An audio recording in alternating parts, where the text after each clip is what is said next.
السلام عليكم ورحمة الله وبركاته. أعوذ بالله من الشيطان الرجيم. بسم الله الرحمن الرحيم. إن الحمد لله رب العالمين. نحمده ونصلي على رسوله الكريم إلى يوم الدين أما بعد. எல்லா புகழும் இறைவனுக்கே. அல்லாஹுடைய அன்பும் அருளும் என் பெருமானார் ரசூலை கரீம் ஸல்லல்லாஹு அலைஹி வஸல்லம் அவர்கள் மீதும் நம் அனைவரின் மீதும் என்றென்றும் நின்று நிலவட்டுமாக. ஆமீன். அல்லாஹுடைய கிருபையினால் அவனது அளப்பெரிய நாட்டத்தினால் அல்லாஹுடைய இல்லமான இந்த மதரசாவில் நாம் அனைவரையும் ஒன்று சேர்த்தது போல் அல்லாஹு தஆலா இறையச்சமுடைய மக்களுக்காக, ஈமான் கொண்ட மக்களுக்காக அல்லாஹு தஆலா தயார் செய்து வைத்துள்ள அந்த சொர்க்கத்தில், குறிப்பாக ஜன்னத்துல் ஃபிர்தௌஸ் என்கின்ற உயர்ந்த சொர்க்கத்திலும், அதிலும் குறிப்பாக நமது நாயகம் ஸல்லல்லாஹு அலைஹி வஸல்லம் அவர்களோடும் அவர்களுடைய தோழர்களோடும் பிரவேசிக்கக்கூடிய நன்மக்களாக வல்ல ரஹ்மான் நம் அனைவரையும், நம் குடும்பத்தார்கள் அனைவரையும், உலக முக்மீன்கள் அனைவரையும் அல்லாஹு தஆலா ஆக்கி அருள் புரிவானாக. ஆமீன். ஹைர். அல்ஹம்துலில்லாஹ். நாம் எதை கேட்டோமோ, எதை கேட்க இருக்கிறோமோ, அதை நமது உள்ளத்தில் உள்வாங்கி அதை நமது வாழ்விலும் செயல்படுத்தி அதை நாம் மற்றவர்களுக்கும் எத்தி வைக்கக்கூடிய நன்மக்களாகவும் வல்ல ரஹ்மான் நம் அனைவரையும் ஆக்கி அருள் புரிவானாக. ஹைர். அல்ஹம்துலில்லாஹ். போன வாரம் எதை பற்றி நம்ம பார்த்தோம்? மரணித்தவர்களை மறக்கணும். மாஷா அல்லாஹ். ரொம்ப அற்புதமான ஒரு தலைப்பின் கீழ் நம்ம பார்த்தோம். அல்ஹம்துலில்லாஹ். அதன் அடிப்படையில் எப்பொழுதுமே இறந்தவர்களை நம்ம என்ன செய்யணும்? அவர்களுக்காக துஆ செய்து அவர்களுக்கான சில அமல்களை செய்வது சிறந்தது, உவப்பானது அப்படிங்கிறத போன வாரம் நம்ம பார்த்தோம். அல்ஹம்துலில்லாஹ். இன்னைக்கு ஓதப்பட்ட குர்ஆன் வசனம் ரொம்ப அழகான முறையில் ஓதுனாங்க. மாஷா அல்லாஹ். பிள்ளைகளுக்காக நிறைய துஆ செய்யுங்க. கல்விக்காகவும் ஒழுக்கத்திற்காகவும் தரமான பயனுள்ள கல்வி கற்கக்கூடிய பாக்கியத்தை தரணும் அப்படின்னு சொல்லிட்டு இன்ஷா அல்லாஹ் நம்மளுடைய பிள்ளைகளுக்காக நிறைய துஆ செய்யுங்க. அல்ஹம்துலில்லாஹ். ரொம்ப அழகாக ஓதுனாங்க. இதனுடைய வசனத்துடைய அர்த்தங்களை நீங்கள் கவனிச்சிருப்பீங்க. அல்லாஹுடைய சிஃபத்துகளை, அல்லாஹுடைய அஸ்மாக்களுடைய சில இஸ்முக்களை இந்த வசனம் நமக்கு சொல்லுகிறது. அதில் அதிகமாக ரொம்ப ரேராக வருவது பார்த்தீங்கன்னா வாஹிதுல் கஹார் அப்படின்னு சொல்லிட்டு குர்ஆனில் நிறைய அஸ்மாக்கள் அடிக்கடி வரும். அசீசுல் ரஹீம், கஃபூர், கஃபார், இதெல்லாம் அடிக்கடி வரும். இந்த வாஹிதுல் கஹார் பார்த்தீங்கன்னா எங்கேயோ குர்ஆனில் சில இடங்களில் வரும். ஆனால் அந்த வார்த்தையுடைய தன்மைக்கு உரியவனான அந்த ரப்புல் ஆலமீன் மிக பொருத்தமானவன். வாஹித் என்றால் தனித்தவன், ஒருவன் அப்படின்னு. கஹார் என்றால் அடக்கி ஆள்பவன். சுப்ஹானல்லாஹ். இந்த உலகத்தில் அடக்கி ஆளக்கூடிய ஒரே ஒரு மதிப்புமிக்க ஒரே ஒரு இறைவன் என்றால் அல்லாஹ் மட்டும்தான். மனிதனுக்கு சக மனிதனுக்கு நம்ம அடக்கி ஆள்வது கூடாது. சில பேர் பதவிகளை கொண்டு, சில பேர் தன்னிடத்தில் இருக்கக்கூடிய வேறு ஏதாவது ஒரு சில விஷயங்களை கொண்டு, ஆடம்பரங்களை கொண்டு ஏதாவது ஒன்று மனிதர்களை நம்ம எப்படியாவது அடக்கி வச்சுக்கிறலாம் அப்படின்னு சொல்லிட்டு நினச்சி கொண்டு இருக்கிறோம். அதெல்லாம் அல்லாஹ்வால் பாதுகாக்கப்பட்டவர்களை தவிர, அல்லாஹுவை தவிர இந்த உலகத்தில் இந்த பிரபஞ்சத்தில் இருக்கக்கூடிய எல்லா வஸ்துக்களையும் அடக்கி ஆளக்கூடிய ஒரே இறைவன் அல்லாஹ். அதனால தான் அல்லாஹு தஆலா இந்த வசனத்துடைய ஆரம்பத்தில் எப்படி சொல்லி வர்றா அப்படின்னா, தன்சீல், அதாவது அவன்தான் இந்த வேதத்தை இறக்கினான். நபியே, இதில் எந்த ஒரு ஹாலிஸ், அதாவது கலப்படமும் கிடையாது, உல தூய்மையோடு இது முழுமையாக ஏற்றுக்கோங்க அப்படின்னு சொல்லிட்டு அல்லாஹு தஆலா இந்த வேதத்தை குறித்தும் வேதத்தை இறக்கியவனிடத்தில் எப்படி இபாதத்தை கொண்டு நெருங்க வேண்டும் என்கின்ற ஒரு அழகான அற்புதமான ஒரு வழிகாட்டுதலையும் இந்த வசனம் நமக்கு உணர்த்துது. அதில் வரக்கூடியது தான் வாஹிதுல் கஹார் என்று முடிச்சாங்க. இதில் இந்த வாஹிதுல் கஹார் அப்படின்னு சொன்ன உடனே மறுமையில் ஒரு நிகழ்வு நமக்கு ஞாபகம் வரணும். முன்னையே நம்ம சொல்லியிருக்கோம். அல்லாஹு தஆலா எல்லா படைப்பினங்களையும் அழித்து விட்டு, குல்லு நஃப்ஸின் அலைஹா ஃபான், எல்லா படைப்பினங்களையும் அல்லாஹு தஆலா அழித்து விட்டு, எந்த அளவுக்கு அப்படின்னா இத்தனை கோடி உயிர்களையும் கைப்பற்றிய மலக்குல் மௌத்து கூட அவங்க சொல்லுவாங்களா, யா அல்லாஹ் இன்னும் யார் மீதமாக இருக்கிறது? யா அல்லாஹ் நீ இருக்கிறாய், நாங்கள் இருக்கிறோம், இதோ ஜிப்ராயில் இருக்கிறார், ஜிப்ராயிலை நீங்கள் மரணித்து விடுங்கள். அவ்வளோதான். ஜிப்ராயில் அலைஹிஸ்ஸலாம் அவர்கள் மரணிச்சிருவாங்க. மீதம் யார் இருக்கிறாய்? யா அல்லாஹ் நீ இருக்கிறாய், நாங்கள் இருக்கிறோம். மலக்குல் மௌத் அப்பதான் நினைப்பாங்களா, ஆஹா இத்தனை பேருடைய உயிரை கைப்பற்றும் பொழுது இவ்வளவு வேதனை அடைஞ்சிருப்பாங்களோ அப்படின்னு நினைக்கக்கூடிய அளவுக்கு அவர்கள் இறந்து போகும் பொழுது உணர்ந்து கொள்வார்களாம் அந்த மலக்குல் மௌத். சுப்ஹானல்லாஹ். அந்த அளவுக்கு ஜக்கராத்துடைய வேதனையும் சரி, அந்த மரண நேரத்தில் அந்த உயிரை அந்த உடலிலிருந்து கைப்பற்றக்கூடிய அந்த மலக்குமார்கள் உணர மாட்டார்கள். ஆனால் மனிதர்கள் என்ன செஞ்சுட்டு இருப்போம்? உணர்ந்து கொண்டிருப்போம். அந்த உணர்வு எப்போ ஏற்படும் அப்படின்னா, உலகத்துல எல்லாத்தையும் அழித்து விட்டு இறைவனுக்கு முன்னால் மரணிக்கக்கூடிய, இறைவன் மரணிக்காதவன், அவன் ஹய்யுல் கையும், என்றும் நிலையாய் இருக்கக்கூடிய நித்திய ஜீவன் அப்படிங்கிற அந்த ஒரே தன்மை கொண்ட ஒரே இறைவன் அல்லாஹ் மட்டும்தான். அப்ப அந்த மலக்குல் மௌத் இறந்த பின்னாடி அல்லாஹு தஆலா சொல்வானா, ஐனல் முத்தகப்பீர், பெருமை அடித்தவர்கள் எங்கே? ஐனல் கஹார், அடக்கி ஆளுபவன் என்று கர்வம் பிடித்தவர்கள் எங்கே? இன்று நான் தான் வாஹிதுல் கஹார். அவன் சொல்லக்கூடிய வார்த்தை. நான் தான் தனித்தவன், நான் தான் அடக்கியாள்பவன், நான் தான் பெருமைக்குரியவன், நான் தான் கண்ணிய மிக்கவன் அப்படின்னு சொல்லிட்டு அல்லாஹு தஆலா அவ்வளவு பெருமை கொள்வான். சுப்ஹானல்லாஹ். அந்த அளவுக்கு இந்த வார்த்தை அவ்வளவு ஒரு அற்புதமான ஆழமான அர்த்தங்களை கொண்டது அப்படிங்கிறத நம்ம இந்த வசனம் நமக்கு உணர்த்தக்கூடிய பாடமா இருக்கு. காரு ஃபயாஸ்.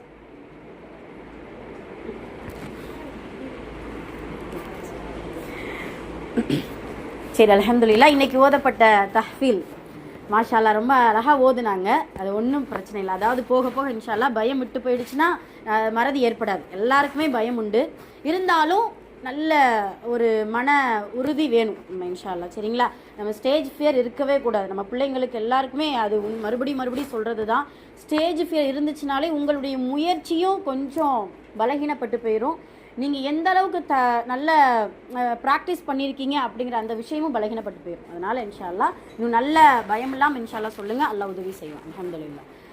இன்றைக்கி ஓதப்பட்ட குர்ஆன் வசனம் இன்னல் முஸ்லிமின் ரொம்ப அழகாக ஓதுனாங்க மாஷா அல்லாஹ். அதனுடைய அர்த்தங்களும் நான் அடிக்கடி நம்ம சொல்கிறது தான். ஒரு 10 தன்மை கொண்ட மனிதர்களுக்கு அல்லாஹு தாலா மஃபிரத்தையும் அஜ்ருன் அதீம் மகத்தான நற்குலியும் என்ன செய்யலாம் சித்தம் செய்து வைத்திருக்கிறேன் அப்படிங்கிறத சொல்லும் பொழுது அதில் ஒரு வார்த்தை வருவது தான் ஸாக்கிரல்லாஹு கஃபீரா. அதாவது அல்லாஹ்வை அதிகமாக நினைவு கூறக்கூடிய ஆண்களும் அல்லாஹ்வை அதிகமாக நினைவு கூறக்கூடிய பெண்களும். நபி ஸல்லல்லாஹு அலைஹி வஸல்லம் அவர்கள் அழகாக சொல்லுவாங்க, அல்லாஹுடைய நெருக்கத்தை பெறக்கூடிய ஆக மிக எளிமையான ஒரு வழி என்றால் திக்ர் தான். மிக எளிமையான வழி. இந்த திக்ர் நம்ம இப்போ இருந்துட்டு இருக்கோமே, இதுதான் திக்ர் மஜ்லிஸ். அல்லாஹ்வை நினைவு கூறக்கூடிய நற்கூடம், அழகான ஒரு மஜ்லிஸ்.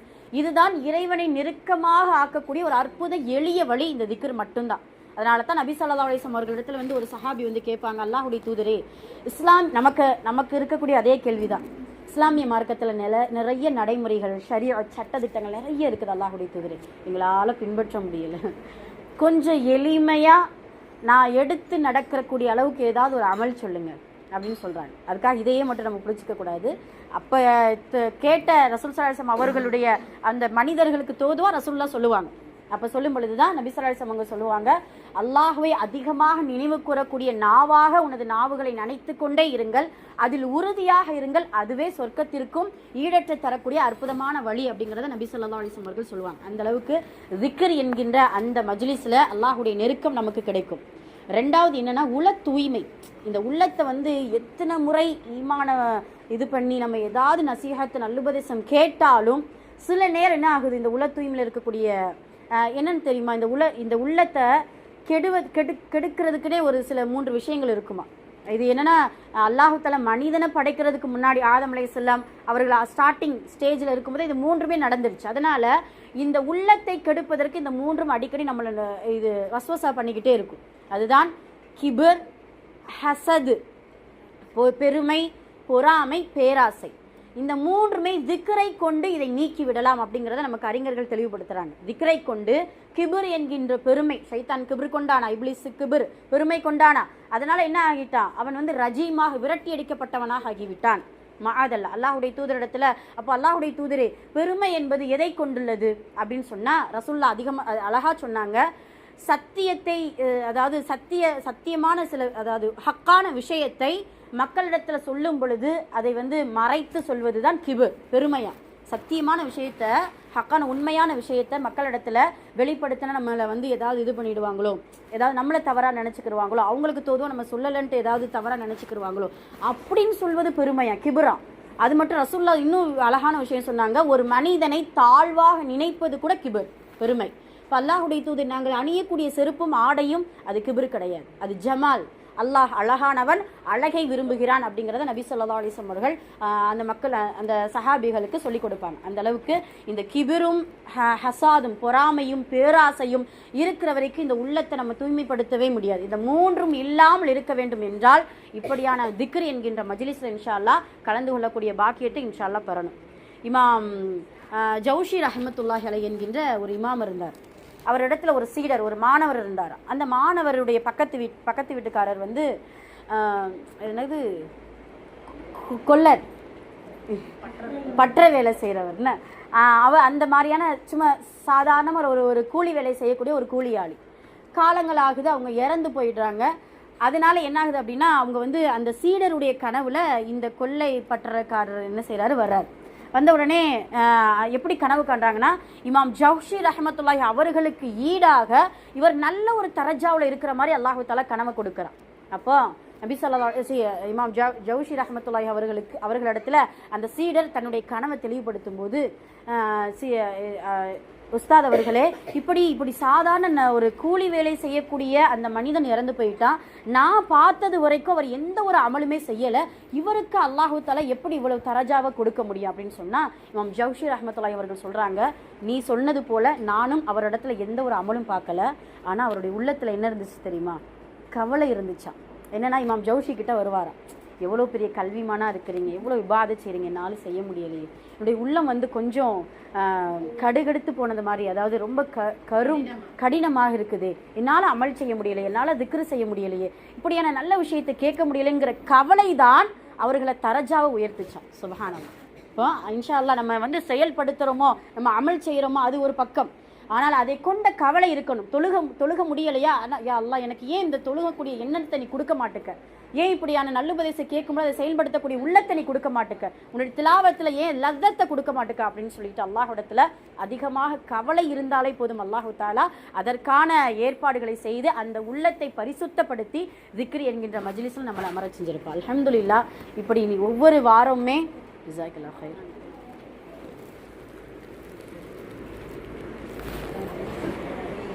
இப்படி ஒவ்வொரு வாரமுமே அல்லாஹு தாலா இப்படியான ஒரு நற்கூடத்தில் நம்மளை அமர செய்து நல்ல விஷயங்களை கேட்க செய்கிறான் என்றால், அல்லாஹும்ம லக்கல் ஹம்து வலக்க ஷுக்கூர், இறைவனுக்கு நன்றிகளையும் புகழ்களையும் அதிகமாக நம்ம தெரியப்படுத்தக்கூடியவர்களாக இருக்க வேண்டும் இன்ஷா அல்லாஹ். இன்னைக்கு நம்ம எதை பற்றி பார்க்க போகிறோம் அப்படின்னு சொன்னால், முக்கியமான ஒரு தலைப்பை கொண்டு நம்ம பார்க்க போகிறோம். என்னன்னா அப்படின்னா, நிஅமத் நீங்குவதற்கு இருக்கக்கூடிய காரணம் என்ன.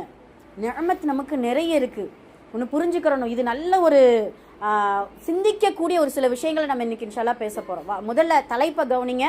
நிஅமத், அல்லாஹ் கொடுத்த அருள் கொடைகள் நீங்குவதற்கான காரணம் என்ன. அல்லாஹ் எல்லாருக்குமே அருள் கொடை கொடுத்துருக்கா, ஆரோக்கியம் எல்லாருக்குமே. சில அதாவது முதுமையில் வரக்கூடிய இயலாமை வேற, உங்களுக்கு புரியுதா? முதுமை என்பது இயற்கையில் சில இயலாமைகள் வரத்தான் செய்யும், அது நோய் கிடையாது. அதை நம்ம தவறாக புரிஞ்சிட்டு இருக்கோம். அது நோய் கிடையாது, அது முதுமையில் வரக்கூடிய சில இயலாமை. ஆனாலும் சில நேரம் தீரா நோய்கள், என்னடா இப்பயே நமக்கு இவ்வளோ ஒரு இயலாமை ஏற்படுதோ அப்படின்னு சொல்லிட்டு நமக்கே ஒரு எண்ணம் தோன்றும். பார்த்தீங்களா? அல்லாஹு தாலா அப்படியான விஷயத்துலேருந்து எல்லாரையும் நம்மளை பாதுகாக்கணும். அதைத்தான் அல்லாஹு தாலா ஆரோக்கியம் இருந்தாலும் சரி, நம்மளுடைய பார்வையில் நிஅமத்னா என்னென்னலாம் நினச்சிட்டு இருக்கோம் தெரியுமா? என்னென்ன நினைச்சிட்டு இருக்கோம் நிஅமத்னா? எவ்வளோ எல்லாமே ஒரே வார்த்தையில சொல்லி முடிச்சிருவோமா? எண்ணிலடங்கா நிஅமத்தை அனுபவித்து கொண்டிருக்கிறோம், அவ்வளவுதான். அல்லாஹுடைய நிஅமத்தை எண்ணி பார்க்க முடியுமா? இஸ்லாமிய மார்க்கத்தில் தொடங்கி கபரு வாழ்க்கை, மரணம் வரை நிஅமத். மரணம் கூட நமக்கு நிஅமத் தான். யோசிச்சு பாருங்க, நம்மளுடைய வீட்டில் நம்மளுடைய நன்னிமா தாதிமாலாம் இறந்து அவங்கள இறக்காம இருந்திருந்தாங்கன்னு நினச்சிக்கோங்களேன், எப்படி இருக்கும் நம்ம வீடு? இருக்க இடமும் இருக்காது, உள்ளத்துல இடமும் இருக்காது, அப்படிதானே? நாட்கள் ஆக ஆக எல்லாருக்குமே மனம் உண்டு. என்னன்னு தெரியுமா? அல்லாஹ் எப்படி அந்த மைண்டை செட் பண்ணி வச்சிட்டான் தெரியுமா? மனிதனுக்கு வயசாயிடுச்சுனாலே ரொம்ப நாள் காலம் வாழ வேண்டுங்கிற ஆசை சில பேருக்கு தான் இருக்கும். ஆனா பல பேருக்கு, யா அல்லாஹ் அனுபவிக்கிற இந்த இதுக்கு நான் பெசாட்டுக்கு என்னை எப்ப நீ அழைக்க மாட்டேங்கிற அந்த எண்ணத்தை கொடுத்துருவான். அது நமக்கு கொடுக்குறானோ இல்லையோ, நம்மளை பராமரிக்கக்கூடிய, நம்மளை வந்து நமக்கு பணிவிடை செய்யக்கூடிய மஆதல்லா யாருக்குமே பாரமாக இருந்துடக்கூடாது, யாரையும் நம்மளுக்கும் பாரமாக இருந்துடக்கூடாது. அல்லாஹ்விடத்தில் அதிகமாக துஆ செய்யுங்க. அதாவது தள்ளாத வயதை விட்டு வாழ்வதை விட்டும் யா அல்லாஹ் உன்னிடத்தில் பாதுகாவல் தேடுகிறேன்னு ரசூலுல்லாஹி துஆ செஞ்சிருக்கிறாங்க. ரசூலுல்லாஹ்வுக்கு வயது 63, அவங்க இறக்கக்கூடிய வயது 63. சுப்ஹானல்லாஹ். அதனால இன்ஷா அல்லாஹ் இப்படி நிஅமத்துகள் பல. ஆனால் அந்த நிஅமத் இருந்தும் கூட அதை அனுபவிக்க சில நிஅமத்தை அல்லாஹ் கொடுத்துட்டு எடுத்துருவானா. உங்களுக்கு புரியுது? அது எவ்வளோ பெரிய பாதிப்பு தெரியுமா? நமக்கு ஒரு அப்படியே ரொம்ப நாள் ஏக்கமாக இருக்கக்கூடிய ஒரு கிஃப்ட் நமக்கு கிடைக்குது, எதிர்பார்ப்பாக இருந்த ஒரு பரிசு நமக்கு கிடைக்குது. கொடுத்த உடனே டக்குன்னு பிடுங்கிட்டா எவ்வளோ பெரிய வருத்தம். அதுக்கு பேசாமல் என்ன செஞ்சிடலாம்? கொடுக்காமே இருந்திருக்கலாமே. இப்போது உதாரணத்துக்கு நான் சொல்கிறேன், இப்போது ரொம்ப நாள் குழந்தை பாக்கியம் இல்லாதவங்க ரொம்ப 10 வருஷம் போராடி துஆ செஞ்சு அல்லாஹ் தஆலா குழந்தையை கொடுத்துருப்பான். யதார்த்தத்தை நடக்கக்கூடிய நடைமுறையை நம்ம பேசுவோமே, குழந்தையை கொடுத்துருப்பான். அது என்ன கொஞ்சம் மாற்றுத்திறனாளியா பிறக்கலாம், இல்லை வயிற்றுக்குள்ளேயே பிறந்து எப்படி என்னென்னமோ நம்ம சந்திச்சுக்கிட்டு தானே இருக்கிறோம். அப்போ நம்மளுடைய எண்ணம் எப்படி, யா அல்லாஹ் இதுக்கு நீ பேசாமல் என்ன செஞ்சுருக்கலாம், கொடுக்காமே இருந்திருக்கலாம். நம்மளை அறியாமையே ஈமானின் பலகீனத்தில் அந்த வார்த்தையை சொல்லுவோம் பார்த்தீங்களா. அப்போ நாம் அனுபவிக்கக்கூடிய நிழமத்தை அல்லாஹ் சில நேரம் நீக்கி விடுகிறான். மஆதல்லா. இப்போ கோடை காலமாக இருக்குது, எல்லாரும் இந்த வெயில்னால படுற பாடு, அல்லாஹ் அக்பர். அதுவும் வயசானவங்கள ரொம்ப ரொம்ப வெக்க தாங்க முடியாமல், அது இந்த கூலி வேலை செய்கிறவங்க, வெயிலில் வேலை செய்கிறவங்க, இதெல்லாம் நம்ம பார்க்கும் பொழுது அல்லாஹ் அக்பர். நம்ம வீட்டுக்குள்ளே இருந்துக்கிட்டே வேர்க்குதேன்னு உட்கார்ந்துருக்கிறோம். வெளியில் வேலை செய்யக்கூடிய ஆண்களும் சரி, கூலி வேலை செய்யக்கூடிய அவங்க எவ்வளோ கஷ்டமாக இருக்கும். சுப்ஹானல்லாஹ். இப்போ இப்படி இருக்கும் பொழுது அல்லாஹு தஆலா சில நேரம் அந்த மழையை நமக்கு எதிர்பார்க்கக்கூடிய ஒரு ஏக்கமாக இருக்குது. இப்போ நம்ம இன்னொன்று என்ன தெரியுமா, அந்த ஈவினிங் டைம் ஒரு மழை வந்து ஒரு 10 நிமிஷம் நினச்சிட்டு போச்சுன்னா இதுக்கு பேசாமல் பெய்யாமே இருக்கல, இருக்கத்து வெப்பத்தை கிளப்பி விட்டு போயிடுச்சு அப்படின்னு சொல்லிட்டு. அப்போ இதுதான் யதார்த்தம். அல்லாஹ் எல்லா நியமத்தையும் நமக்கு கொடுத்துருக்கான். ஏன் கொடுத்தான் தெரியுமா, கலிமா ஷஹாதத்தின் காரணமாக தான் அல்லாஹ் நமக்கு கொடுத்துருக்கான். என்னது, லா இலாஹ இல்லல்லா முஹம்மது ரசூலுல்லாஹ்ன்ட்டு எனக்கு நீ என்னை ஈமான் கொண்டல, நியமத்தை இந்தா எவ்வளோ வேணாலும் வச்சுக்கோ.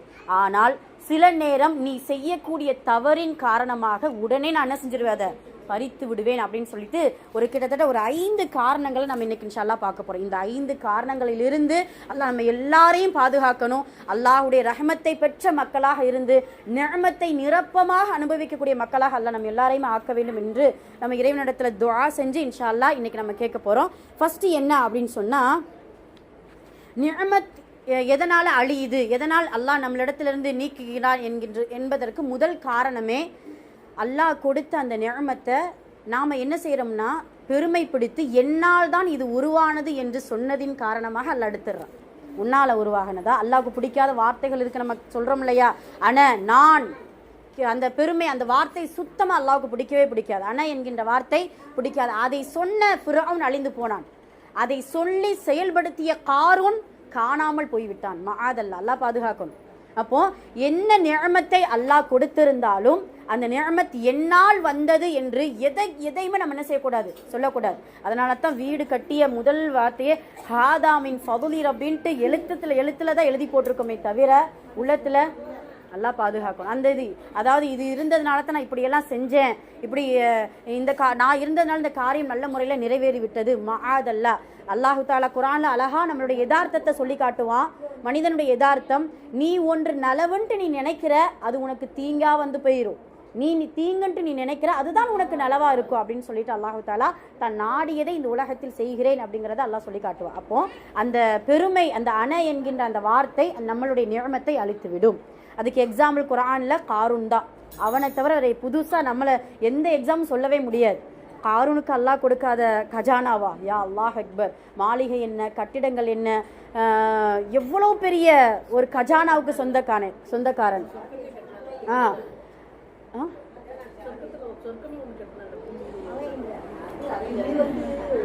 சரி, ஓகே. ஷத்ததாவா என்னமோ, ஷத்தாத்.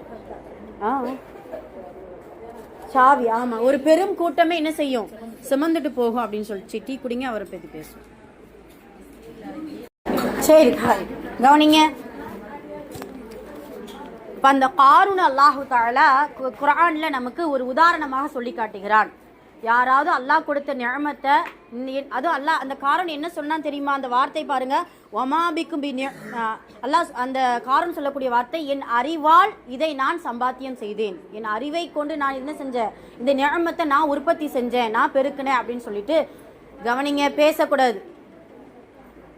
உற்பத்தி செஞ்சேன் அப்படின்னு சொல்லிட்டு அந்த காரூன் சொல்கிறான். அல்லாஹு தஆலா கொடுத்த அட்வைஸ் என்ன தெரியுமா, காரூனே வலா தன்ஸ நஸீபக மினத் துன்யா, இந்த துன்யாவுல உனது பங்கை நீ என்ன செஞ்சிராத, மறந்துடாத.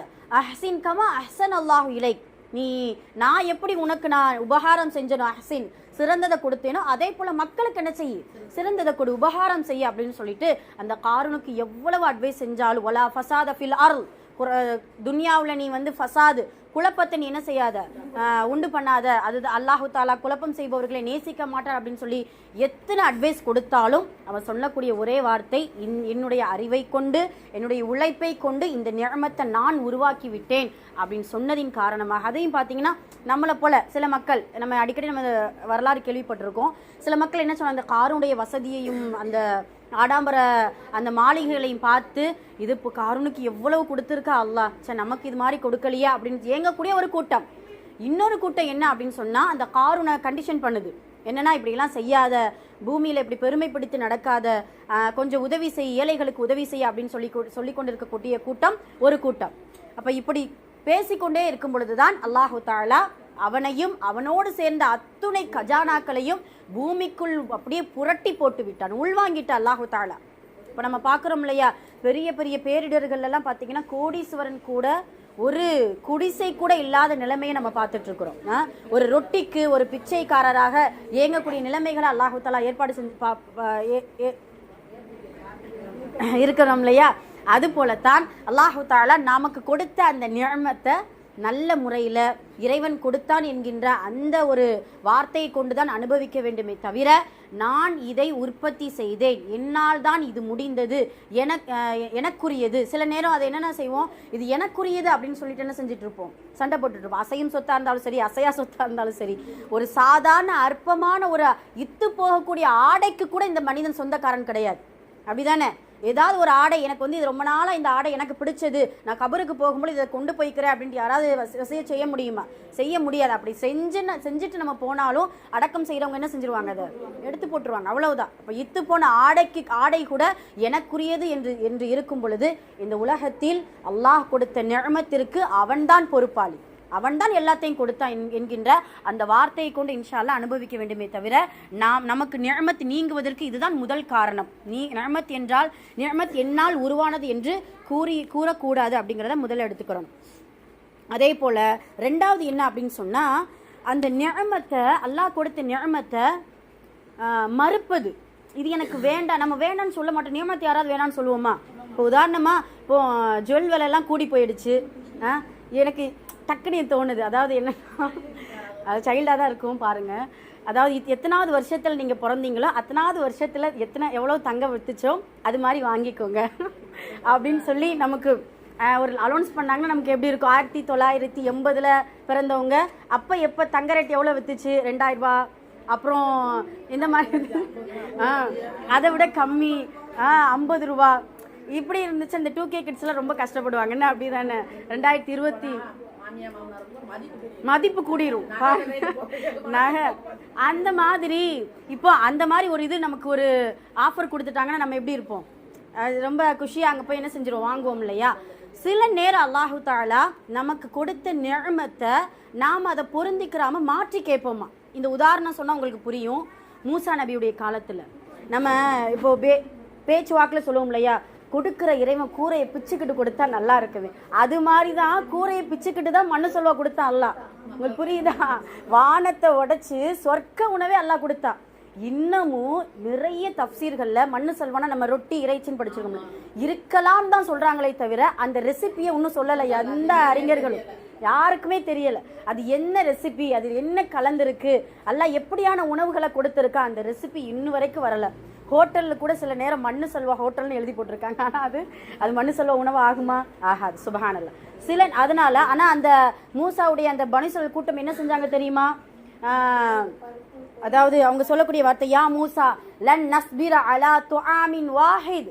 அவங்க சொல்லக்கூடிய வார்த்தை என்னன்னா, ஒரே உணவை சாப்பிட்டுட்டு எங்களுக்கு பொறுமை இழந்து போயிட்டோம், அதனால ஃபதுஉ லனா ரப்பக். அவங்க வார்த்தையில கொஞ்சம் கர்வத்தை பார்த்தீங்களா? அது ரொம்ப அது என்ன செய்யறாங்கன்னா, ஃபதுஉ லனா ரப்பக்னா உன்னுடைய இறைவனை நீங்கள் அழையுங்கள். ஏன் ஃபதுஉ லனா ரப்பனான்னு சொல்ல வேண்டியதானே? நம்முடைய இறைவனை அழைச்சி கேளுங்கன்னு சொல்ல வேண்டியதானே? அவங்க வார்த்தையிலே ஒரு இதை காமிக்கிறாங்க, ஃபதுஉ லனா ரப்பக் மின் பக்லிஹா வ கிஸ்ஸாயிஹா வ ஃபூமிஹா வ அதசிஹா வ பசலிஹா. கீரை, பருப்பு, வெங்காயம், வெள்ளரிக்காய் இதெல்லாம் எங்களுக்கு வேணும். சுபஹானல்லாஹ். அல்லாஹ் என்ன செஞ்சான் தெரியுமா? நீங்கள் இந்த நாட்டில் போய் என்ன செஞ்சிருங்க, இறங்கிருங்க, நீங்கள் என்ன அல்லாஹ் அந்த அந்த வார்த்தையில் அப்படியே அழகாக கொண்டு வருவா. எப்படின்னா, சிறந்ததை உங்களுக்கு நான் கொடுக்குறேன், எனக்கு சிறந்தது வேண்டாம், எது நான் எங்களுக்கு வந்து குப்பையாக போகுமோ அதுதான் எங்களுக்கு என்ன செய்யும் வேணும்ன்ட்டு நீங்கள் கேட்குறீங்க, அதனால நான் ஒன்றுமே செய்ய முடியாது, இந்த நாட்டுக்கு நீங்கள் போயிடுங்க அப்படின்னு சொல்லிட்டு அல்லாஹு தாலா அலைய வைப்பானா. அந்த விவசாய நிலத்தை தேடி அதை விவசாயம் செய்யணும். டக்குனா வந்துடும் பருப்பு, வெங்காயம், வெள்ளரிக்காலாம், அது விளைவிக்கணும், அதை பக்குவம் பார்க்கணும், அதை அறுவடை செய்யணும், எவ்வளோ வேலைகள் இருக்குது. இப்போ இதை கொண்டு தான் நமக்கு வந்து விளக்கம் கொடுக்குறாங்க. நிஅமத்தை சில நேரம் அல்லாஹ் கொடுப்பான், இது எனக்கு வேணாம் யா அல்லாஹ், நான் என்னத்தையாவது யோசிச்சு இதுக்கு பதிலாக நான் அதைத்தான் செய்வேன் அப்படின்னு சொல்லிட்டு என்ன செய்யக்கூடாது. உதாரணமாக குடும்ப வாழ்க்கையாக இருந்தாலும் சரி, கணவன் மனைவியில் சில நேரம் ப்ளஸ் ஆர் மைனஸ் எது வேணாலும் இருக்கலாம். அந்த நேரத்தில் குறைகளை கொஞ்சம் மனம் பொறுத்து கொண்டு நிறைகளை வைத்து வாழக்கூடிய சில ஒரு இதை நம்ம என்ன செஞ்சுக்கிறோம், அல்லாஹ் கொடுத்த நிஅமத் அவ்வளவுதான். கண்ணுக்கு குளிர்ச்சியான பிள்ளைகளை கொடுக்குறா சில நேரம், அன்பான துணைகளை கொடுக்குறா சில நேரம். இப்படி இருக்கும் பொழுதும் கூட நம்ம என்ன செய்கிறோம், அது எனக்கு இது வேண்டாம் அப்படிங்கிற மாதிரியான எண்ணத்தில் நம்ம என்ன செஞ்சுட்ருக்கோம், வாழ்ந்து கொண்டு இருக்கிறோம். அதெல்லாம் அல்லாஹ்வால் பாதுகாக்கப்பட்டவர்களை தவிர சில நேரம் அல்லாஹ் கொடுத்த நிஅமத்தை அதை நம்ம மனம் பொருந்தி கொள்ளாமல் அதை மாற்றுவதற்கான முயற்சிகளை நம்ம என்ன செஞ்சிட்ருக்கோம், ஈடுபட்டு கொண்டு இருக்கிறோம். அப்போ அல்லாஹ் கொடுத்த நிஅமத்தை மாற்றினால் அல்லாஹ் உனக்கு நிஅமத்தே கிடையாதுன்னு என்ன செஞ்சிருவான், அல்லாஹ் நம்மளிருந்து எடுத்து விடுவான் அப்படிங்கிறத புரிஞ்சுக்கிறோம். அதே போல் மூன்றாவது விஷயம் பாருங்கள், ரொம்ப முக்கியமானது. அல்லாஹ் கொடுத்த நிஅமத்துக்கு ஷுக்கூர் செய்யலைன்னு நினச்சிக்கோங்களேன், ஓரளவு தான் அல்லாஹ் பொறுமையாக இருப்பான். நீங்கள் நல்லா கவனித்து பார்த்துக்கிறணும். ஃபஸ்கூரூனி அஸ்கூருக்கும் வஷ்கூரூலி வலா தக்ஃபுரூன். நீங்கள் என்ன நினைவு கூறுனா நான் உங்களை நினைவு கூறுவேன். என்னப்பா, ஒரு மனிதனுக்கு சக மனிதனுக்கு ஒரு 4 நாள் பேசலன்னு நினச்சிக்கோங்களேன், 5ஆவது நாள் நம்மளுடைய பேச்சே மாறும். 4 நாள் எங்கே போனேன், ஃபோனே போடலை, ஏதாவது ஒரு கல்யாணம் காட்சினா மட்டும் இன்விடேஷன் வந்து கொடுக்குற, அப்போ மட்டும் என்கிட்ட வந்து பேசுகிற, இத்தனை வருஷமாக எனக்கு வந்து கண்ணு தெரியலையா.